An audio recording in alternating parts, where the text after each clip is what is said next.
ওই যে যে লাল গেঞ্জি পরা উনি মূলত হ্যাঁ ভিকটিমের সদস্য। অটোর সামনে আসতেছে, ওরে কি বাবরি, একটু ব্যাগ দিলাম, আবার সামনে আসলো তারা। যে পিছনে নীল শার্ট পরা যে লোকটা দেখতে পাচ্ছেন, এই লোকটা হচ্ছে মোবাইলের দোকানে ঢুকেছিল।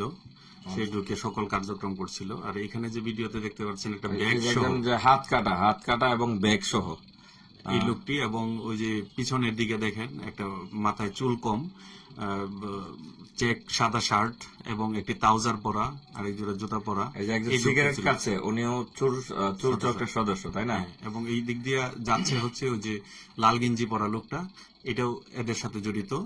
এরা একসাথেই ছিল, সিন্ডিকেট করে করছে। এবং এই লোকটি কিন্তু ওই তালা কাটার সময় ওই লোকটি ছিল। হ্যাঁ, ওই যে হাত নাই, হাত কাটা না, সিগারেট খাচ্ছে উনি, সিগারেট খাচ্ছে না, ওই যে লাল গেঞ্জি পরা যে লোকটা আছে, ওই লোকটাই মূলত আসলে ওই কেচি দিয়ে কাটে। ও আচ্ছা আচ্ছা, তালা কাটার যে ইঞ্জিনিয়ার তিনি।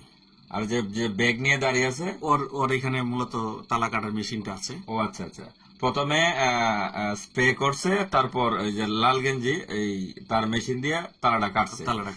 দর্শক আসলে দেখতে থাকুন, আসলে পুরো ভিডিওটা দেখলে আসলে বুঝতে পারবেন যে চোর চক্ররা কতজন ছিল, এবং তাদের ফেস দেখে অনেকটা বুঝতে পারবেন, আয়ত্ত করতে পারবেন। আর এখানে যে লম্বা শার্ট পরা যে লোকটা ছিল, এই লোকটা মূলত হচ্ছে হাত নাই। এই যে এখানে যে লোকটা কথা বলতেছে, যে কালো শার্ট পরা, সেই লোকটাও এই এদের সদস্য। ও আচ্ছা।